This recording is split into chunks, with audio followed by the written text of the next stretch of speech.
welcome. This is lesson number 5 for the World Religions class. We are on Taoism, not Taoism, but Taoism with a D there. And very interesting religion here. There's some similarities with Confucianism. It's also not necessarily at its origin concerned with the supernatural, but it does get into the supernatural later in its history. Again, more of a religion than Confucianism, but there are some definite connections between Taoism and Confucianism. They came along at roughly the same time in China. Now, the originator of Taoism, Lao Tzu, some people, it's debated, was he really a historical figure? Some people say that he definitely was. Others say maybe not. We're not going to get into all that tonight, but there definitely are some connections to Hinduism here, some ideas that are similar to Christianity. So we're going to start taking a look at it. We're going to begin with question number 1. And that was, what are the 3 meanings of Tao?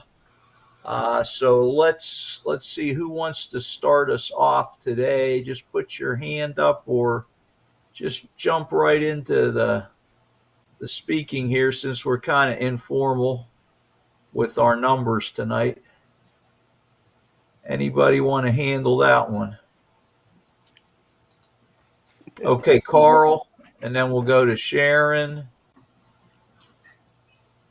Yeah, the 3 meanings of Tao, if I got this correctly, all deal with the way, which is the ultimate reality, the way of the universe or nature, and then the way of human life.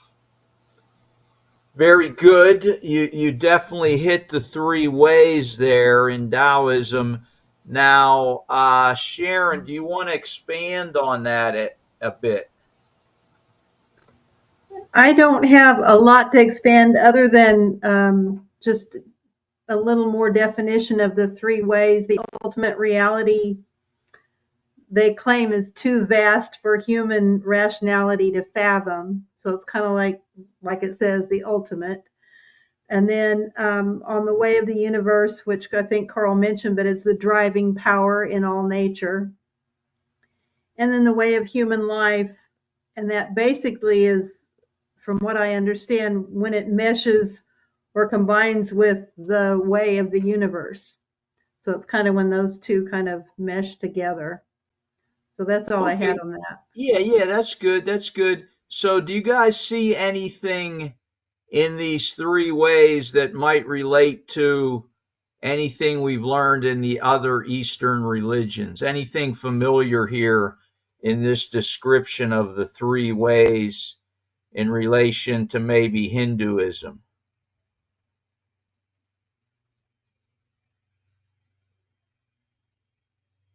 So where I'm going with this is, I want you to think about, back in Hinduism, there's the ultimate God, right?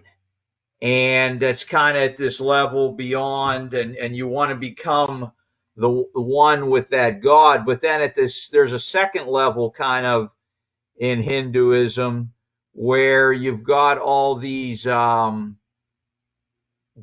gods that are kind of helping you along, and then at a level below that is kind of like you and animals and humans and all that energy doing whatever it does and reliving and coming back, and it's trying to get to this level and then get to that level. Well, it's interesting that Taoism kind of has these 3 layers within its original thinking there. So that's what I wanted you to see. There's something similar to this other Eastern religion, Hinduism. Not exactly the same, but there's a little similarity there. Let me go to Sharon Wilson.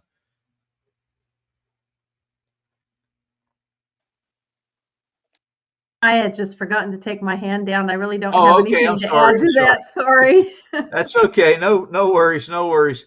Okay. Does anybody else want to say anything about that first question? And again, that's kind of covered on page 198 in the book, depending upon which book you have, but it's around page 198. Okay, let's move on to question number 2 here. And now it says, explain the 3 powers of Tao. So who wants to give me one of those and kind of tell me a little bit about it? Anybody got one? Let's go to Sharon Thomas.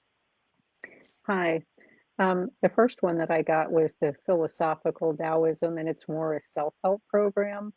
Kind of what I was thinking of is the Tai Chi, how you learn to move with that power, and you become one with it.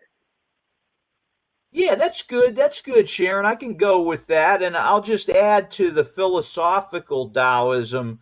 It's kind of an attitude towards life, to live in a way that conserves life's vitality by not expending it in useless, draining ways. You give a good example there of Tai Chi. When you think of that as an exercise, you watch people doing that, and it's like, it's not really an energized kind of exercise. It's kind of slow movements and things like that, which is relating to this idea of not expending the vitality and the energy, but being involved in some type of energy there.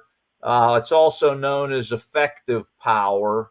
So thank you for that one. Now, there are a couple others here. Anybody want to give me a second power of Tao? I'll step forward, Comment? Mike. Okay, Neil, go ahead. And then I think Uh, was that Jamie after that? Yes. Okay, we'll go with Neil right now. Go ahead, Neil. well, the one thing I'd written down on philosophical Taoism was that it's an attitude towards seeking power through knowledge. Uh, and Definitely. then and then the second one, religious Taoism, which he didn't talk a whole lot about it, but it was a full-fledged church, he said. Yeah, and definitely that comes along later in Taoism, and you can put it under that umbrella. So thank you for those additional details there. And Jamie, you have another one for us? Yeah, yes, I'm not sure if I got this right. Is it called like the vitalizing Tao, where it seems like it's Vicarious? similar? Yes, yes, like Okay. something that's very like a vital aspect of it, where it's more active and trying to increase the supply of and I'm not going to the way or the is it the te? What is that? Te? How they pronounce it? Yeah. But that life force, like that. So it's more working with matter and movement and mind to like increase that Tao, that flow with everything and everything encompassing the other two as well. Yeah, so yeah, you're kind of getting back into the philosophical Taoism and the conservation of vitality and the energy. Um, what are the two other so that's the philosophical. What are the two other powers that I'm looking for here? Anybody? Sharon Wilson? And what I had written down was we talked about the philosophical, but they also called the augmented power. And they kind of related that to hygiene and yoga. That's just trying to, it's using programs to try and enhance that original philosophical Tao. Yeah. I'm sorry, Jamie. That's kind of what you were describing there. Yeah. My mistake. Yeah, that's kind of called augmented power, with the yoga, your hygiene, similar to in Hinduism when we were talking about the yogis and the different types of yoga. There were a number of different types of yoga here in Taoism. You kind of got yoga going on, and they kind of couple it with hygiene. And you're right, Jamie, when you said they're conserving their power, and they use what's called chi or breath, and kind of control that power through their breathing and things of that nature. Sharon Thomas. Yeah, the part of the chi that I thought was interesting was that they used acupuncture and to try to, I don't know that unlock is the right word, but to break down any barriers that was in the body that was stopping this flow of the cosmic force. And then the religious Tao, which the priest made it, I guess, trying to bring that life force down to the regular everyday people. Yeah, yeah, definitely. You could say that about religious Taoism or vicarious power.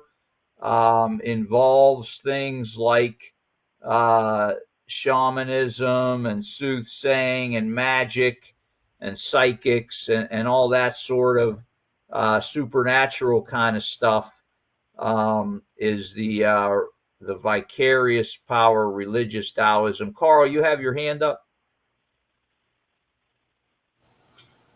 Yes, I just found this very interesting. On page 201, this was under the augmented power. On the book I have, it's right in the middle of page 201. It says respecting matter, like physical matter.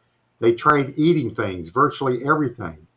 And in particular, um, I guess they, were eating trees and plants and bark and everything else. And it said the side effect was that they developed remarkable medicinal, they came to understand medicinal herbs and things like that. I just found that fascinating. That's not what they set out to do, apparently. I didn't quite understand the idea of chi and wanting to augment nutritionally to the point that you eat everything. But anyway, I thought that was interesting because, a lot of, it seems like a lot of times, well, going through my health issue,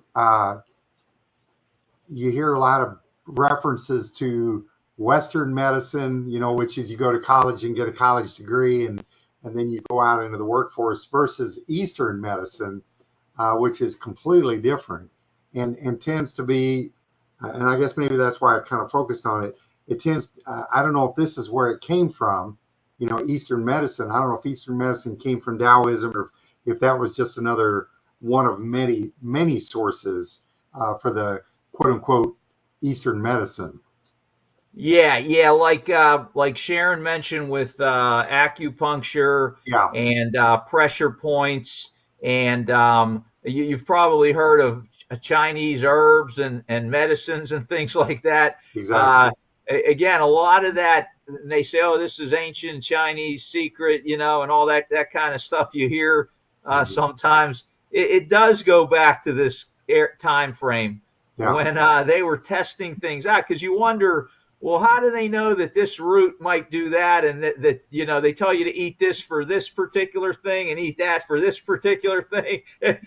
You always wonder about that. Today, the big pharmacy companies are running tests on all kinds of things to see what does what. But back then, like, yeah, you mentioned here, some of these people wanted to test energy, because like energy they felt was all around them in Hmm. everything. So they would eat things to determine, did I get something from this? Do I feel better about that? And I guess that could be a little dangerous at times. Yeah, But they I did think they so. did learn some things that led to some positive outcomes. And again, I don't know what happened to some people. Maybe they had some negative outcomes. But yeah, yeah, that's a great point to raise here, Carl. Thank you for bringing that up. Um, Very good. Anybody else got anything on these three powers in Taoism that we've been talking about here? Okay, very good, very good. Let's move on to question 3. And it says, how is Tao like water? And I had an interesting, I think when I was in Thailand, I got this, or maybe I ordered it here, I forget. Anyway, I liked a lot of those Chinese sayings, philosophical statements that they sometimes make. And I have this mirror that says, water, what's it? Water can support a boat. And then at the bottom it says, water can turn a boat over. And there's a lot of analogies and connection in Taoism to the idea of water because of the various properties of water, like similar to when we read about the Holy Spirit in Christianity and we hear the Holy Spirit, sometimes it's referred to like water pouring out, a dove, the finger of God, the power of God.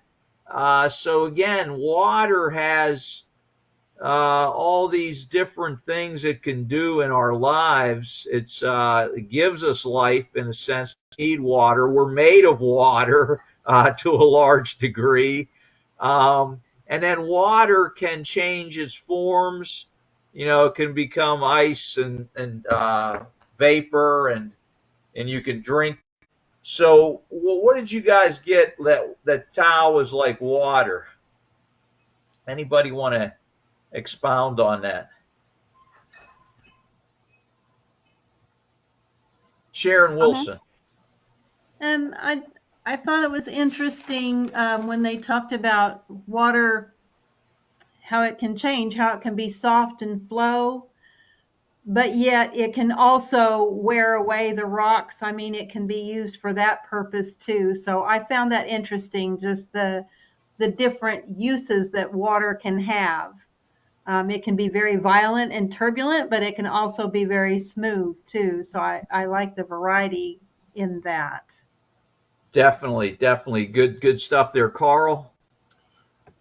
I thought it was interesting that when they talk about water, I think I probably got this more from the videos than I did from the book, but they really seem to focus on well, it actually made me, think of the 23rd Psalm, by the leads me by the still waters. I mean, we did talk about, the power of water in terms of, smoothing out the ragged rocks. But the videos especially just seem to, show you these nice, lazy rivers and, um, and that's good. Like I said, there's lead me beside the still water and the whole concept of water, Christ said, whoever drinks of this water will have eternal life. It's interesting to me that they, unless I missed it, there was no acknowledgement that, water can be very damaging. I mean, we can look at the flooding that's going on in Kentucky right now. Mm-hmm. So it was just interesting to me that they seem to only focus on the positive, but that may just be the way of Tao. I don't know. I mean, to not focus on the negative so much as focus on the positive. Well, that's interesting that you put it that way, but like the statement I gave you, that water can support a boat, water can also turn it over. That's a Taoist saying, and it's looking at that, the yin and the yang idea in Taoism, the two opposing forces, Yeah. that they both have to be there. So similar to in Christianity, when we think about God being good, we say, and Satan being evil, that there is this interplay between those two forces throughout the history of mankind until the end comes. Mm-hmm. Well, Taoism has a similar concept, but it's not original Taoism isn't related to gods and bad gods. It's related to just this the forces of nature. It kind of looks at them as that there's the positive and the negative force. Water can do good things for you sometimes, but then, like you said, it can destroy your homes and flood you out. And then when you think of the water in the Bible, you go back to the beginning, and the Spirit of God was working. It was over the waters, as creation or maybe recreation is occurring there.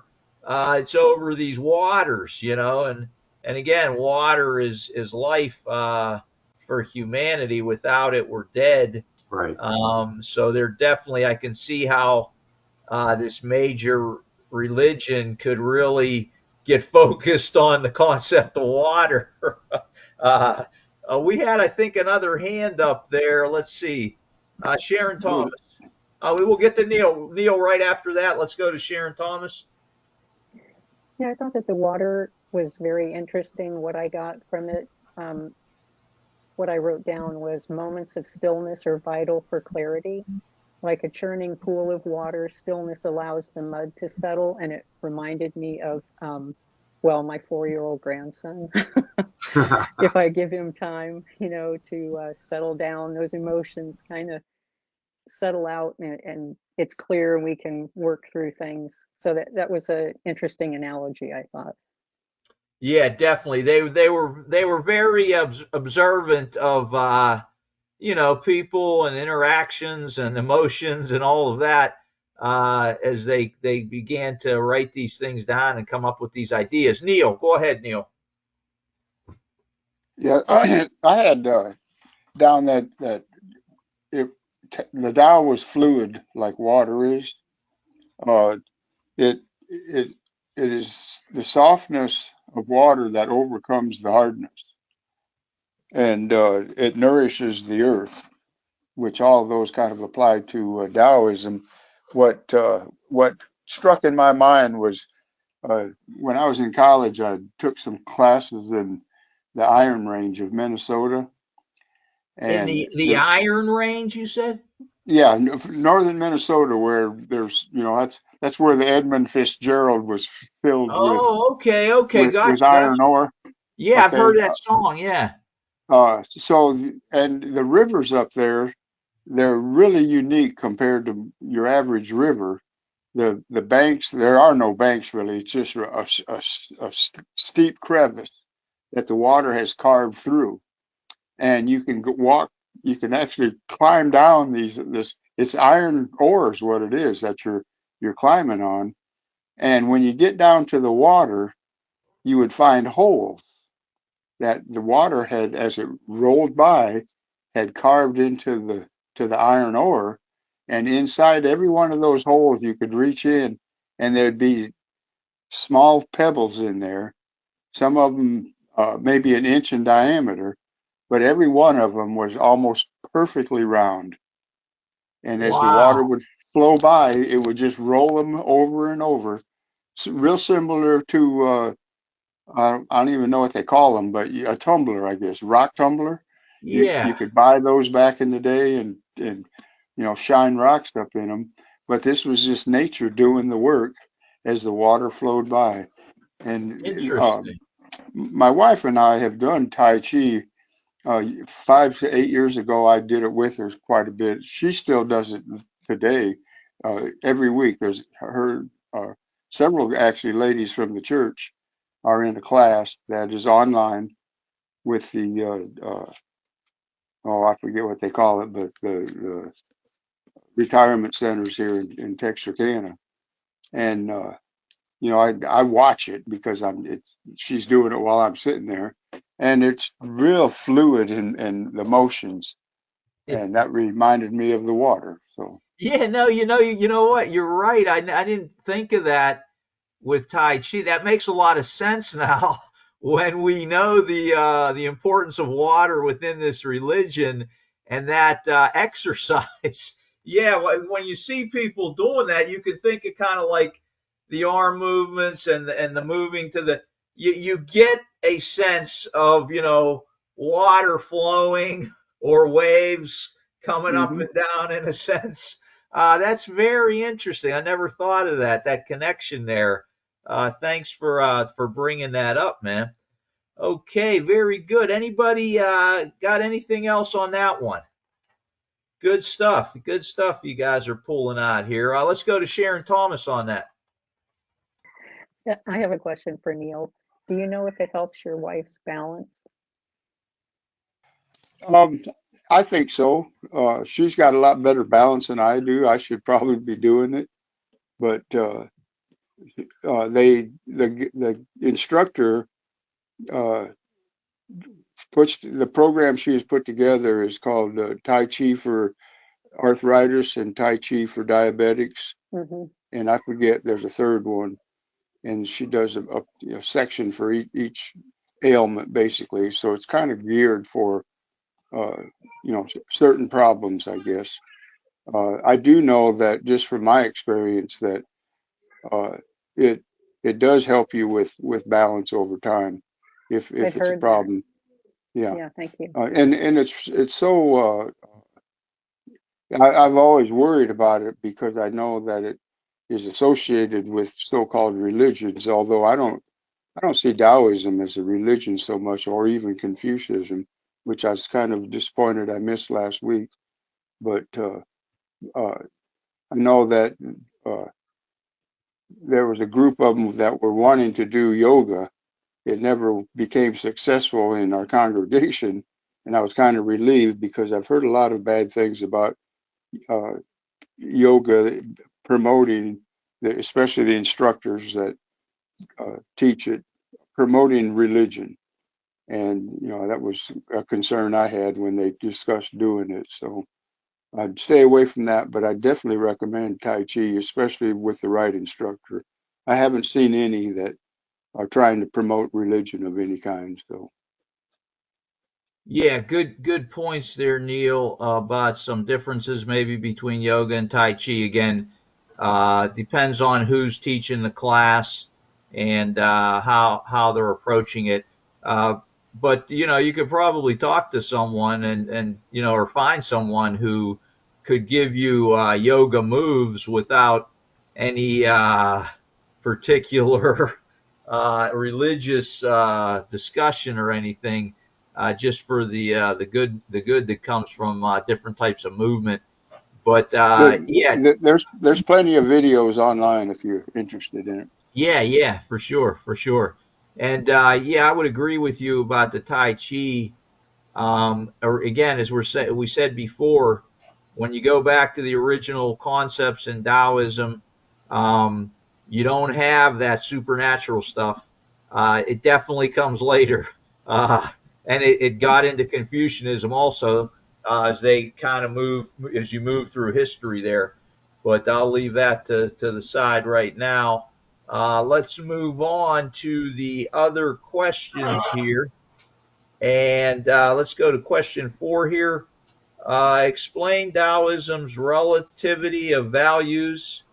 So anybody want to tackle that? Taoism's relativity of values.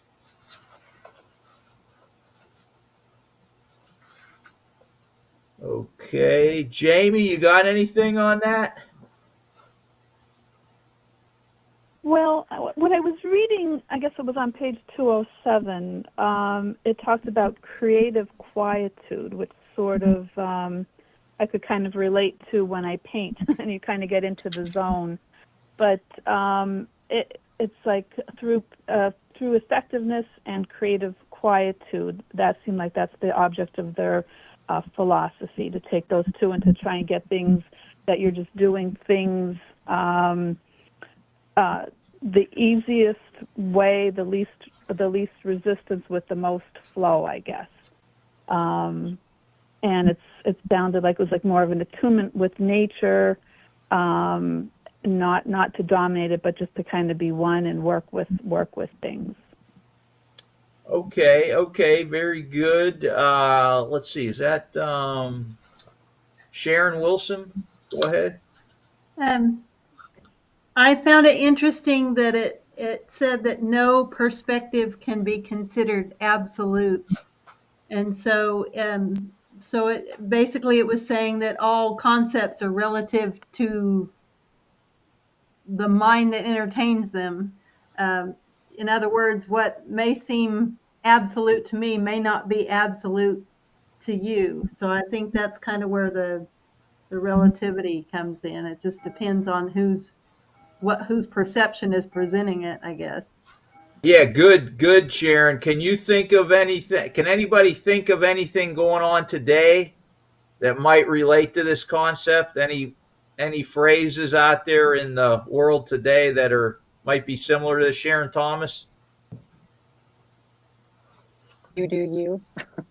Yeah, sure, yeah. And maybe a philosophy that's been promoted recently. It's been in the news over the last 5 or 10 years. It's been out there in the ether, I'll say. Are you talking about like diversity and inclusion and that Uh, you know what? equity and inclusion? Not necessarily. I was thinking about something else. Carl. I'm gonna. I don't. I'm. I don't know if this is what you were thinking about, but the whole concept in the last 3 or 4 years that gender is fluid. You know. Okay, so definitely, you could see that here, no doubt about it. What's interesting is you will see a lot of when we're talking about Hinduism.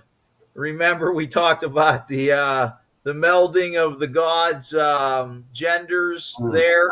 Well, you see this moral relativism is the phrase I was looking Oh, for, yeah. where there are people out there promoting this idea that what is truth? My truth is my truth, and your truth is your truth, Right. and there's no ultimate truth. So again, that goes against our concepts in Christianity. But again, I could relate this to original Taoism, what it was getting at, that the bad and the good, the Tao, those two forces, that's just the way it is. That you got to take the bad with the good, the good and the bad. That's life, that's energy, that's the way everything is, and we got to accept it exactly like that. Again, not putting any titles of gods or goddesses in there, but it's just like this is the way that things are. There's this and there's that's terrible, you may think, and there's that, and that may seem good to people, but really it's just the way things are. It's not necessarily good or bad. So when you get into that type of philosophy, again, that's an idea that can resonate if you don't believe in a God. I can see how you can just say, hey, the world is like really confused. There's things that happen that you think are good and things that happen that you think are bad, but in the end, this is just the way of everything is like that. And so that gets into other philosophical discussions that um, some New Age people get into. Some ideas in New Age religion today are similar to these Taoist ideas that we're talking about right now. Also, getting away from this concept of God that hey, that's you do you and I'll do me and everything's cool. So yeah. Anybody else want to address explaining Taoism's relative? Sharon Thomas. I don't know that I have this in the right place, but um, the idea that the yogis could actually psychically keep the communities um, in a positive, keeping them positive and keeping good things happening to them. Okay, are you talking about Hinduism at all, or you're specifically you find this in the Taoism Yeah, chapter? I didn't read it recently, but yeah, it talked about the Taoist yoga. the possibility that the yogis accumulated through meditation that they could transmit psychically to the community to enhance their vitality and harmonize and affairs. So they were basically worked behind the scenes to keep their own community healthy and happy and everybody in harmony. Yeah, so that's definitely getting into some concepts in later Taoism that were shamanistic. That there were people who had these powers and stuff that could be positive. You see this in some of those old karate movies when they I don't know if you're familiar with karate Chinese karate movies or kung fu movies, but they go back to this time period, the clothing and everything that people are wearing, and you have these masters who lead a school or whatever, and they're able to do these supernatural things. It seems like when they jump in the air, or the way they turn when they're jumping, and just some stuff where you go, nobody can do that. But there was a belief that some of these people, these shamans, did have these extraordinary powers, and they could use them for good. So I think that's what you're touching on there, Sharon. So yeah, thank you for reminding me of that. Anything else on relativity of values? This question.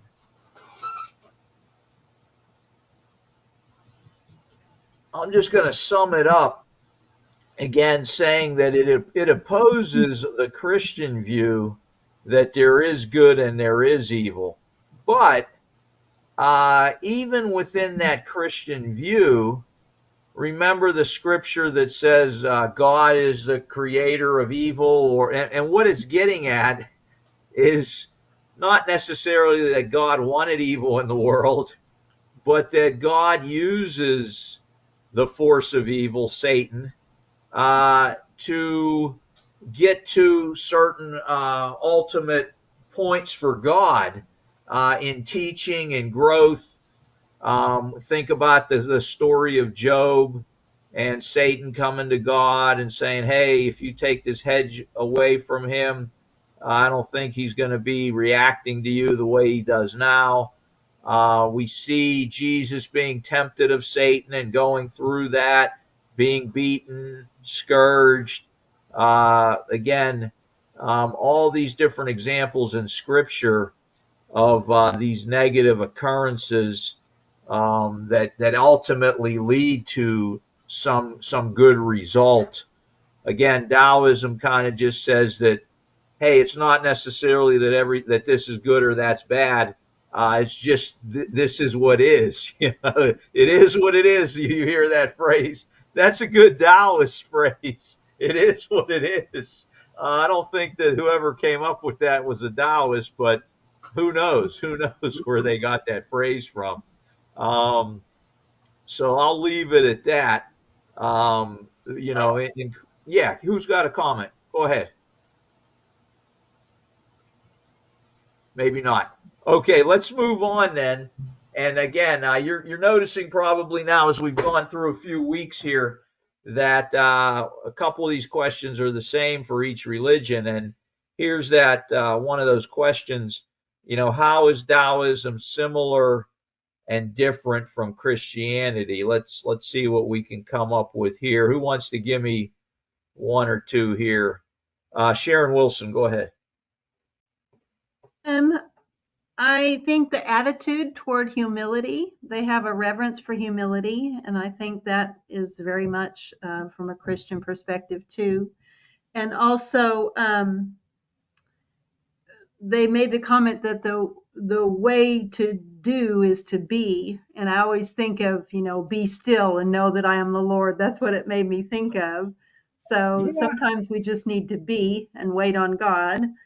That's not what they're thinking, but it reminded me of that. sure. And also they said they had no need for abruptness or violence in when they were talking about rulership.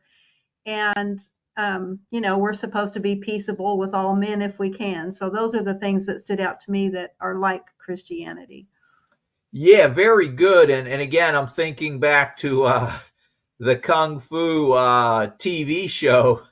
And if I used to watch that a lot, and if you ever watch the interaction of the main character when he's out in the Old West, just how he's relating to everyone who has this Western mindset, and what they're scheming, they're thinking about all these things, and he's just like being, and he's really laid back, and he's really in control, he's really centered, and these Western types that are interacting with him, you could always see that difference in the energy where he was like what Sharon's just describing, and these other individuals were like, it was like they had all this stuff going on in their head about plotting or thinking this or thinking, where he just seemed very at ease in his life, and I would call it centered, is the word I would use there.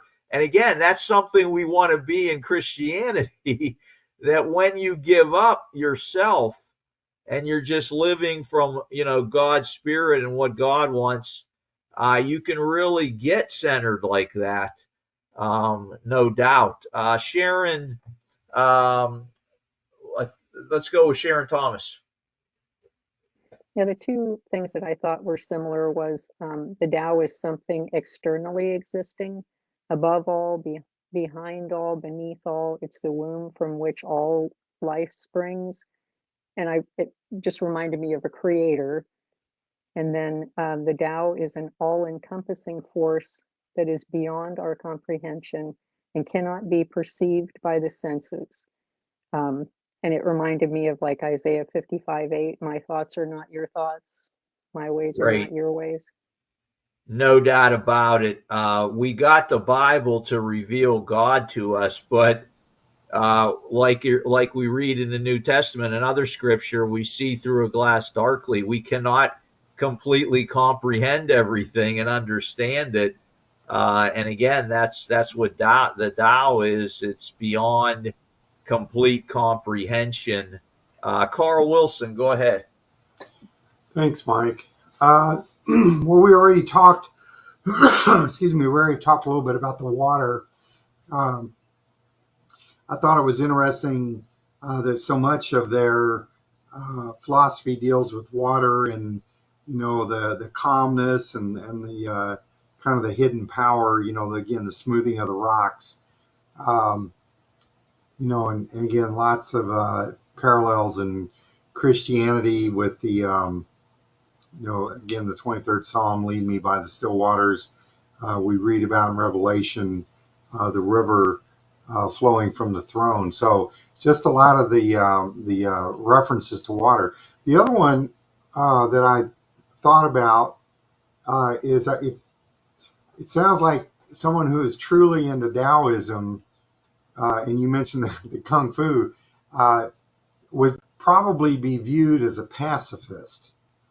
And I don't know that Christians are always viewed as pacifists, but I know a lot of times, especially you read the, the Sermon on the Mount, but more specifically, when Christ said, if he asks you to go a mile, go two. If he asks you for a, cloak, give him, I can't remember the rest of that one.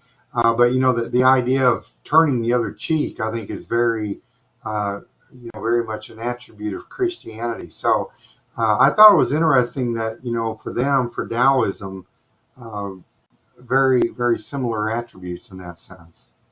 Yeah, good analysis there, Carl. I like how you put that. I can definitely I'm with you on that for sure, for sure. Thank you. Neil. Yeah, one thing I've thought about is it appears the Taoists, to them it's a way of life, and Christianity should be to us a way of life. Uh, the humility aspect kind of stood out, but also the love your enemies and what you sow is what you reap. That all kind of related to both, Christianity and to Taoism. But on the other end of it, how they're dissimilar, I really saw no mention of a God or for sure a savior, and which to me are critical. So Yeah, right on there, Neil. Again, original Taoism isn't contemplating that stuff. This Tao is an impersonal kind of entity as it was understood originally. And again, just like a lot of all religions, basically, as we go hundreds of years forward with that tradition, you begin to have these additions to it that change it, just like Islam, just like Christianity, just like Judaism, just like Confucianism, Buddhism, Hinduism, all of them have changed. And like somebody said when we were in Hinduism, some of them sprung other religions. Jainism, which we haven't talked about, came out of Hinduism. Sikhism, you could say, was an amalgamation of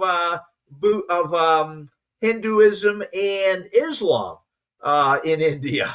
So yeah, it's wild this when you really study all this stuff. Let's see, we got another hand. Sharon Thomas. The thing that I thought was very different was they encourage you to follow or embrace your inherent nature instead of trying to repair your weaknesses.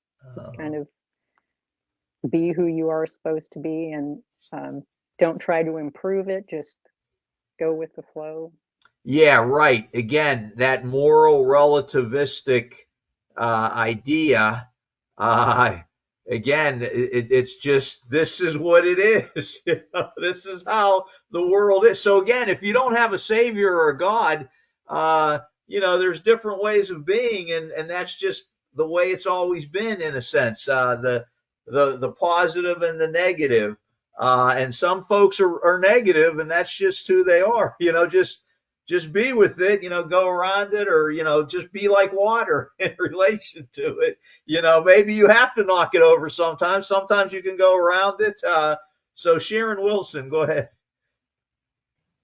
Just to add on to that, I mean that as far as the differences from Christianity, um, as you were mentioning, they think that the opposites complement each other, and so without God in the picture, there doesn't have to be a right and wrong, so to speak. You're just trying to find your own balance, and then, like you said, you get into the situation where everybody's doing what's right in their own eyes instead of following God. So Yeah, hey, I like how you put that because you just got me thinking about, Confucianism and the Warring States period. And mhm, somebody mentioned it's similar to them to what the judges were doing in ancient yeah, Israel. yeah, And yeah, everybody's doing their own thing. There was a little warlord here and a warlord here and a warlord there and a warlord here, and they all, fought each other and tried to do this and tried to do that. And again, that relates to, when you think about the yin and the yang, no wonder this religion developed around that time because of what was what was the norm. You get what I'm saying here? Just a thought about when this all came down and what was going on in China at that time. It's very very interesting. Okay, thank you everybody. A lot of good stuff there. Let's start into the last question. And again, the videos here. What did you get out of the videos? Anything pop up that you didn't see in the reading that was, hey, wow, I didn't. That's interesting. Sharon Thomas. This is really kind of a side note. On the first video, I don't know if any of you read any of the comments that people were making below the videos, but when it was talking about go with the flow was the first one, and how Bill Russell, he would be playing and he would kind of get into the zone, and life, the moment would just like slow motion. He could see what he needed to do next, and then he would do that and it would come out perfectly.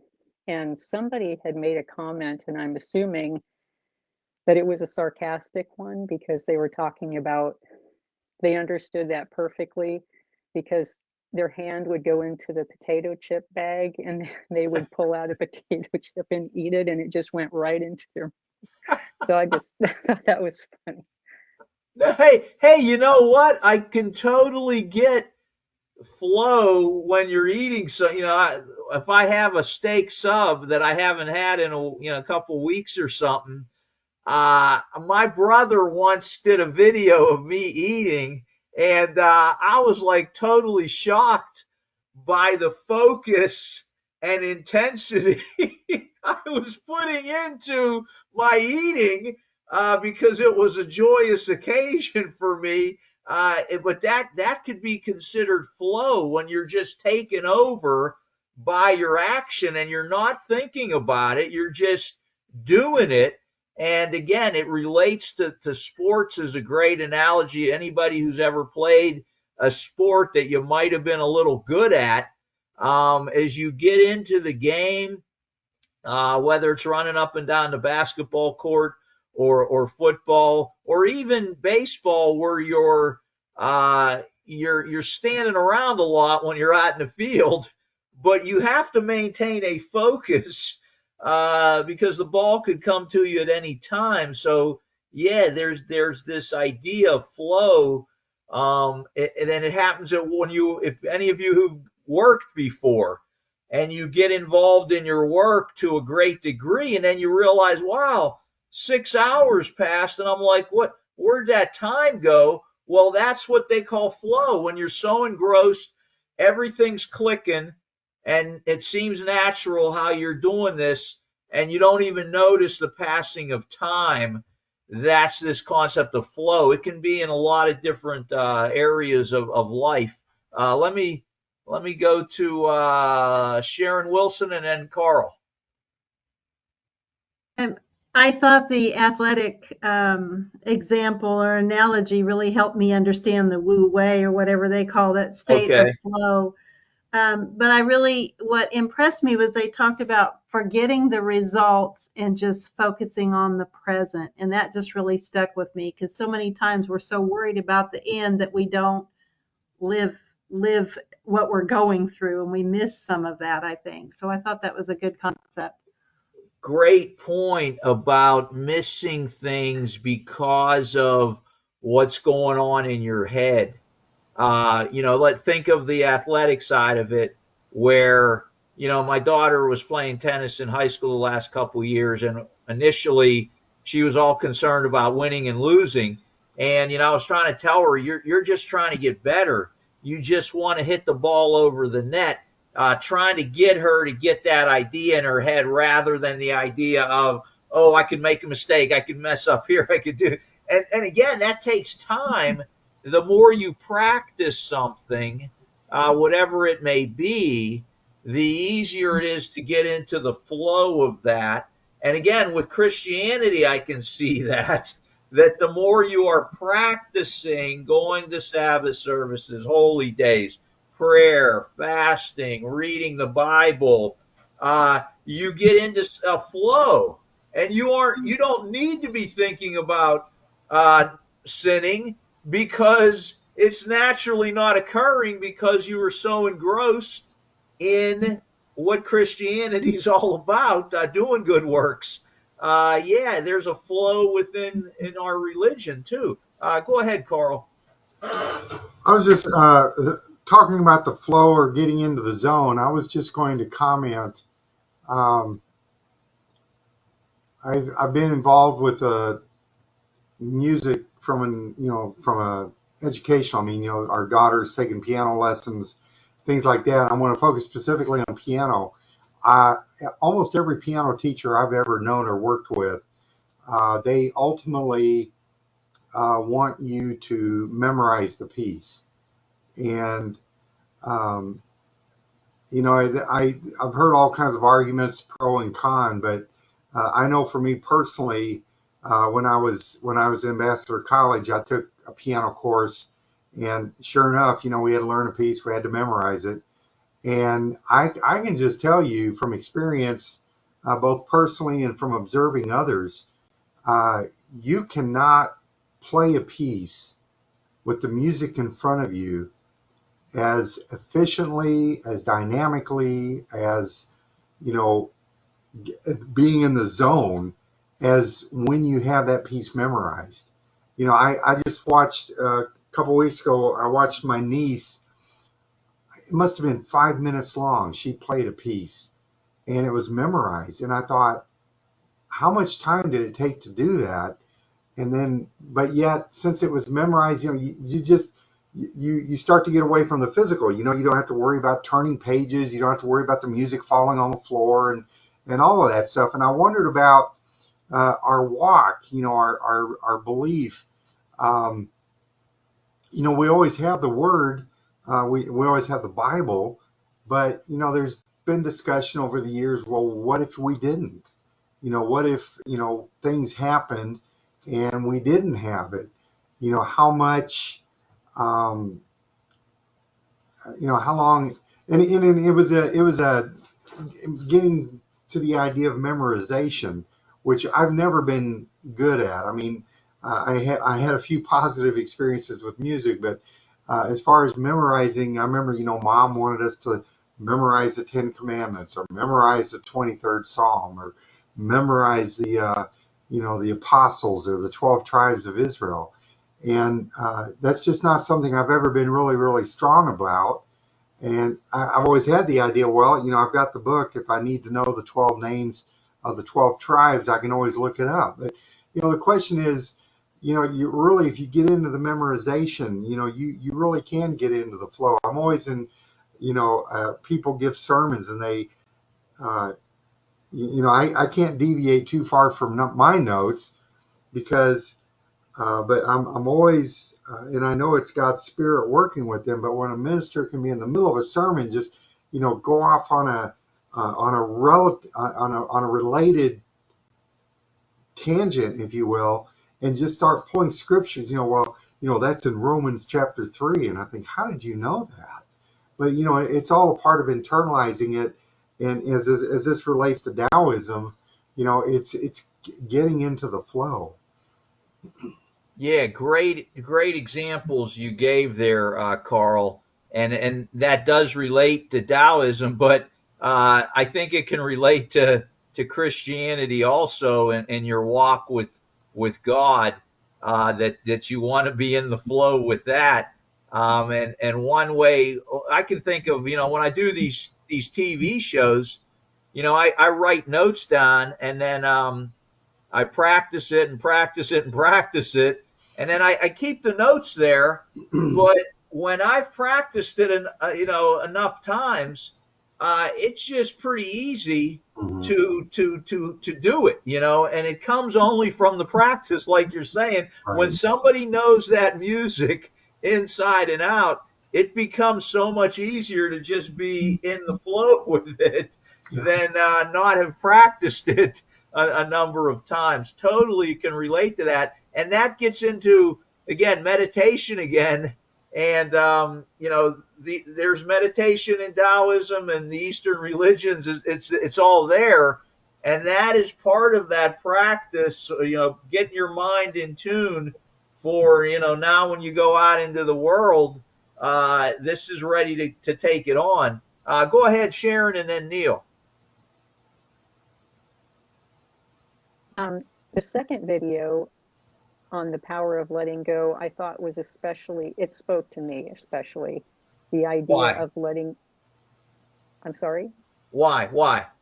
Oh, okay. The need of letting go, of the desire to control, and the picture that they got was the ruler who was frying the fish. Too much poking spoils the fish, and Okay. that speaks to me because it's, as a mother and a grandmother, especially in homeschooling, you just constantly just a little bit here and a little bit here, and before you know it, you frustrated the child.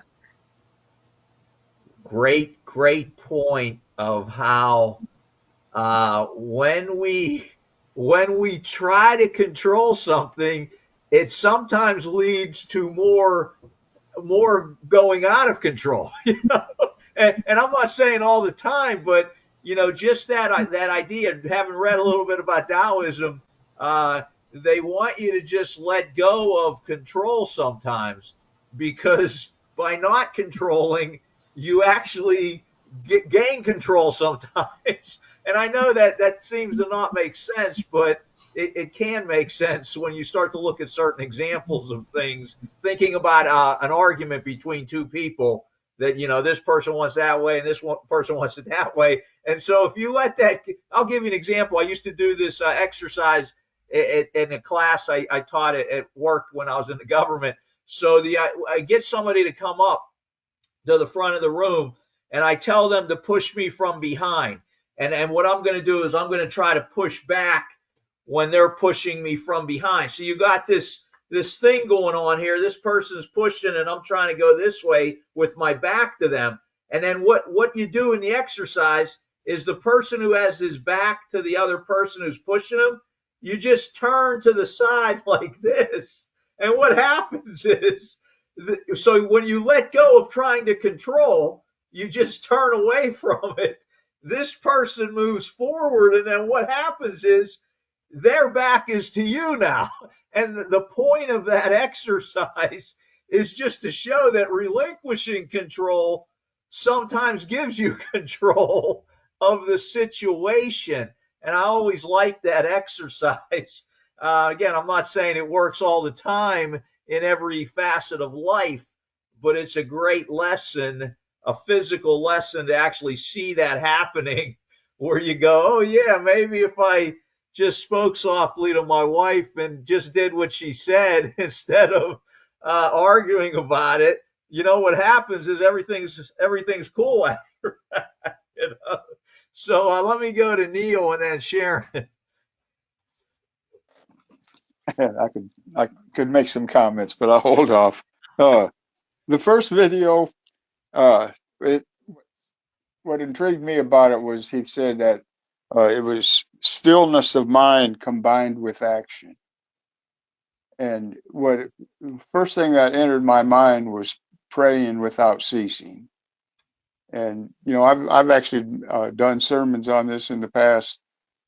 Uh, Most people think they got to go sit down somewhere, get on their knees and pray. And it's like, you got to do it from the morning, from the time you wake up until you go to bed, and be in constant contact in communication with God. And that takes uh, quietness of mind. I mean, throughout the day, your mind's going to be distracted and you're going to do things and what have you. And, I've made this comment many times that uh, God is talking to us, is communicating with us all the time. But most of the time, we've got something stuck in our ears. We've got the music turned up. We're yelling at our partner. We're distracted and we're not hearing the communication He's given us. Uh, in the second video, they mentioned that it was a form of strength that does not use force. And I kind of like that, because we need to be strong, but we don't need to be forceful. So. Great stuff, Neil. Thank you. I And won't and even. and Yeah. real quickly, I played hockey most of my youth, and I was usually the smallest guy out there, so I know what it's like to just when that big guy's going to hit you, to step out of the way, Yeah. let him smack into the boards. Right. Right. Great point. Great point. Yeah. Uh, Sharon Thomas, and then Sharon Wilson. One last thing that struck me was that when they said, when our minds are in the future, we paralyze the now. And for me, the thought that came was, that's so true, that if we only think about the coming tribulation, that we aren't useful now because we're paralyzed by fear. Wow. That's heavy for me, Sharon, because I get a lot of people over the years calling me on those types of issues of prophecy and the end.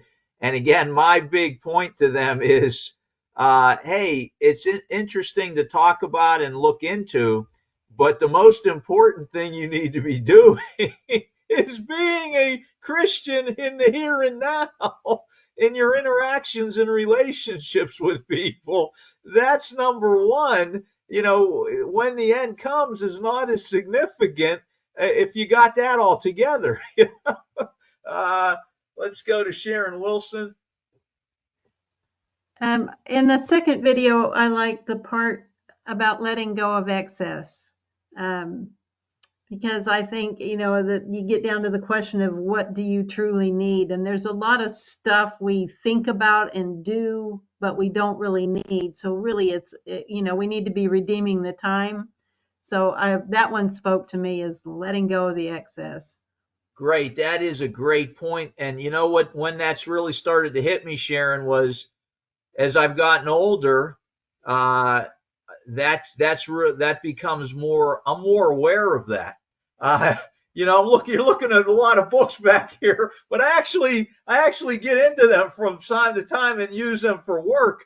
But I've noticed that, hey, I've looked at a couple and I said I'm never going to use this one again, and I put it out, threw it out, and I'm starting to do that in my life with things that, like, hey, I've been talking to my wife about it, like, I'm in the garage here and there's a pile of stuff over here that we've been dragging around for years. And I told my wife, when's the last time we opened that thing up to do anything with it? Why are we Yeah, still? Carl and I aren't exactly hoarders, but we do like to keep stuff and have trouble letting go. And we're at that point now. Our kids look at us and say, don't leave it for us. So we're starting to get rid of stuff. Gotcha. Yeah, and I think it just wisdom comes with age, and you start to see things you didn't see before. And hey, great examples from everybody. Anybody else on anything we mentioned today that's come up that you want to let us know about? Jamie, you good? Yes, yes. Pretty much I had most of the points that were made. And one of the things, though, with letting go of excess, they mentioned moderation as a big key, like just moderation in everything, and stating that using moderation, you're already on that path to the Tao. So Wow, I think. Oh, go ahead. no, go ahead, finish that. I want to just comment on Okay. that. Okay, and one of the things that had mentioned too was just giving nature spaces to unfold, just to kind of, I guess, going along with that flow, trying to navigate through life with minimal effort, but just in moderation with everything. Yeah, that's a great point that Taoism is bringing up, the moderation aspect.